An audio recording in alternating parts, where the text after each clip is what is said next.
Hi, it's Patrice.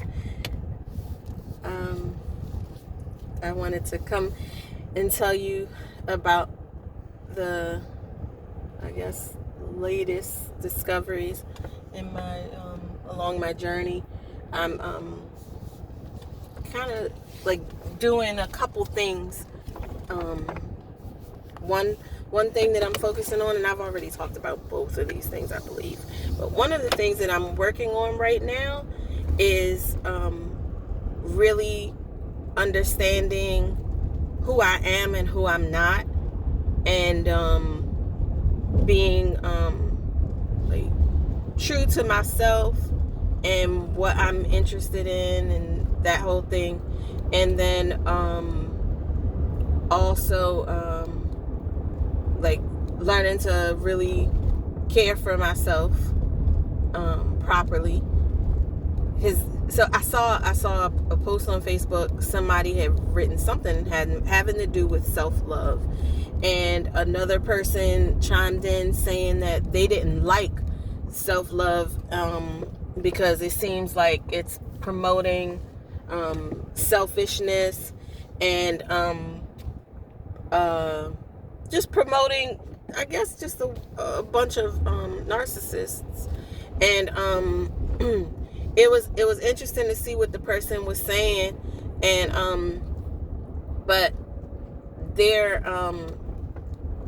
they obviously don't understand that there is like a whole community of people who have been brought up in such a way that they can be very loving towards others and leave none of that for themselves. And so for a person like that, myself included, like, self-love is key, and it's the answer. I've honestly, out of like this whole healing journey, and I'm just thinking about like messages that I've received from God, and I'm like, yeah, like I feel like the key is me learning to love myself, because if I learn to, or I love, someone says, it's not that you're learning to love yourself, you're remembering, how to love yourself. And I think it's key in healing, because when you love yourself, you don't allow certain things to go on in your life. And because the self-respect and all the compassion for yourself, all that kind of stuff makes it such that you just won't take all that, and it doesn't mean that you have to become a nasty person and just be real ugly, but you just won't go for foolishness in your life. You won't go for abuse because you care about yourself. And so I don't think this person that was saying that is aware that there is like a community of people, like millions and millions of us, who we have the other part down pat. Like, we have the, like, I am not trying to like make myself out to be something that I'm not. I'm a good friend. I'm somebody you want as a friend. I'm just a good friend. I'm somebody to have in your corner. But I don't turn that on myself. The treatment that, and one of the things that God told me himself was love your neighbor as yourself. And he was like putting emphasis on the as yourself. And then he even said to me, like, if you loved your neighbor as you love yourself, how long would they stick around? And I was like, oh my gosh. Like, that was really eye-opening for me. And so I'm really focusing on this whole self-love thing, and it is so uncomfortable. It is so uncomfortable. It feels so strange. It feels so, weird, and it feels selfish and all that. And I'm not even supposed to use that word. One of my therapists, she said, I need you to not use that word. She said, you you get a pass. She was like, you get a pass. You can't use that word because you're so far on the other end of the spectrum that it's just like, it's ridiculous, and so there's that. So I'm working on the self-love thing, and the other thing that I'm working on is figuring out what really brings me joy and where my passions really lie.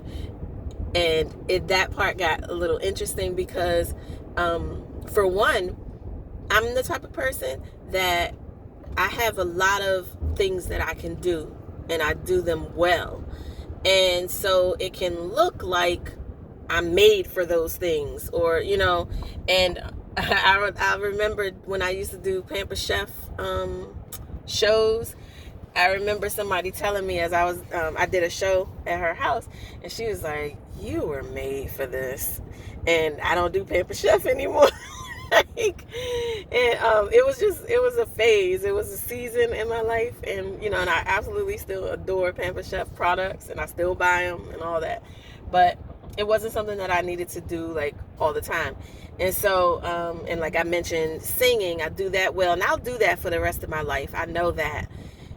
I'm not thinking that it's a passion, though. It's not something that I feel like, I want to, it's not at all. In fact, it has felt like a burden, quite a bit in my life, if I'm honest, and I am. So, then there's just so many different things that I do. So, because I don't want to go down this rabbit hole of like, I can do this, I can do that, I can do, look at me. But anyway, so I do a lot of things, and I do them well. And, but I'm trying to like sift through and figure out what it is that I really enjoy doing and like go there, kind of thing.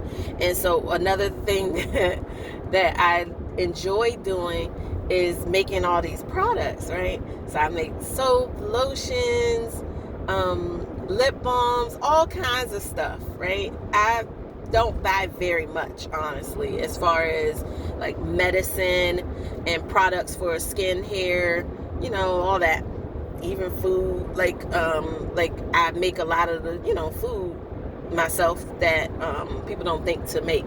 So I was looking at getting serious again about selling my products, and I listened to a webinar, and as she was talking, I realized that once again, this happens every now and then when I go there where I'm like, okay, I'm going to do something with this. I'm going to like make it big. I always knew I didn't want to be in the stores. I didn't want to be in Target or anything like that. I knew that much.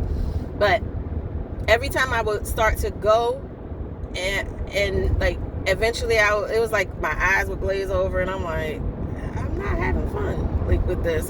This is not interesting to me at all.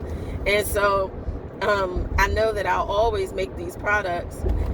I just am not interested in it becoming this big thing for me. I'm just not.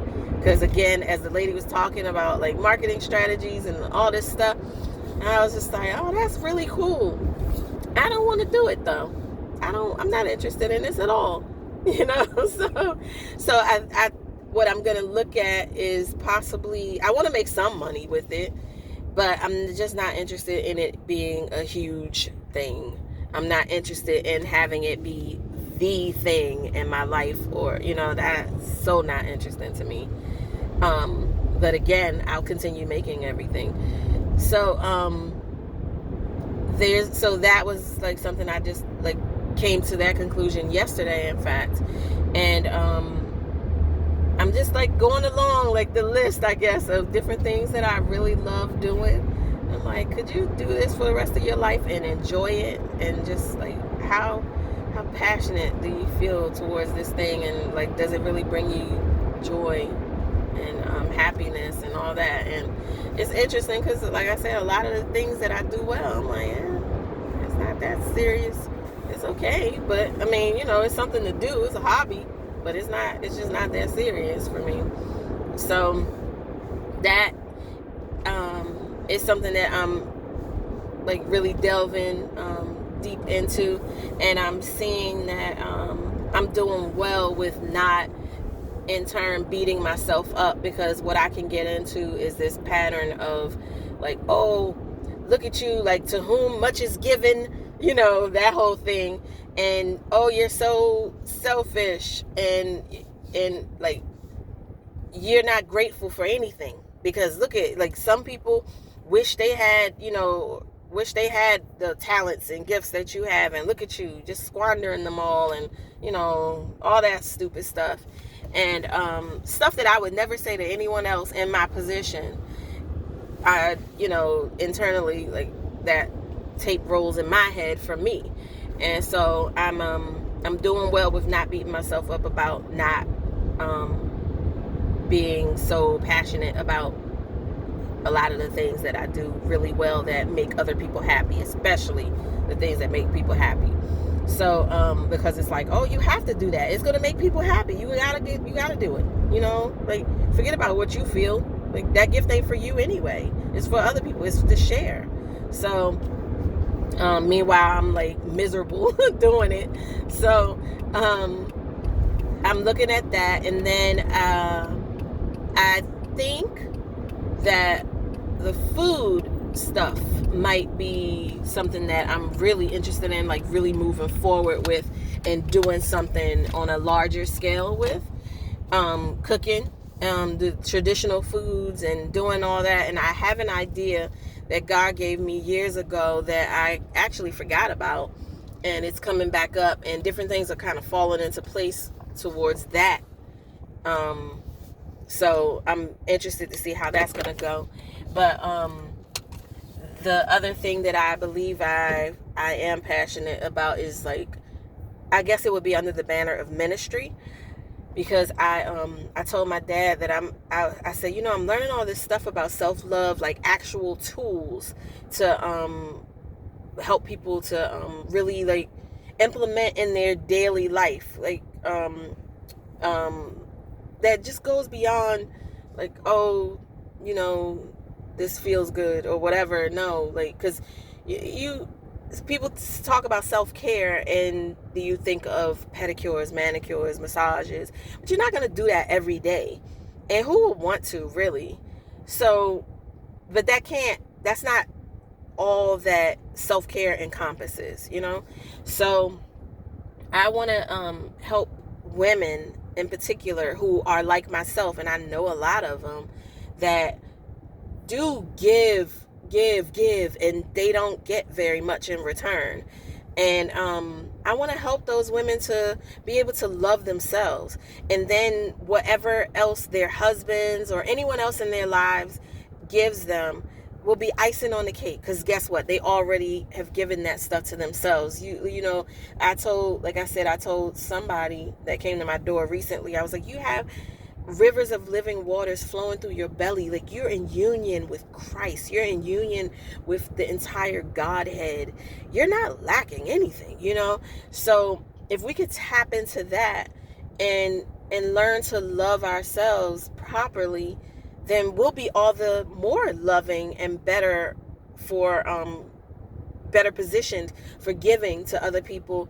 And like I said, and then when other people do show up to love on us, that's icing on the cake, because we're already, filled, So that's what I want to do, and I do feel passionate about that.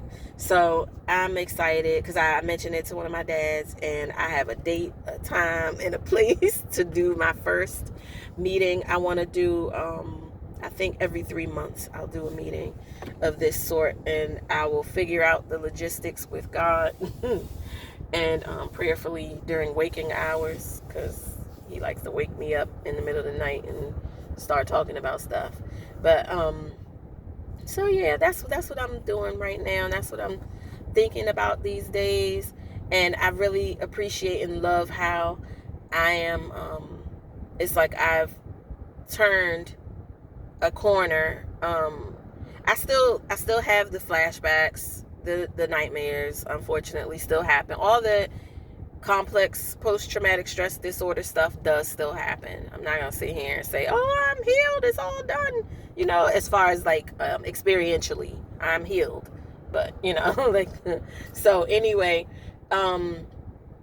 I still have that stuff going on, but I'm not focused on learning about that stuff so much anymore. I'm learning how to, you know, do this whole self-love thing and compassion and all that, and it's transformative. It's wonderful, so I'm excited about that.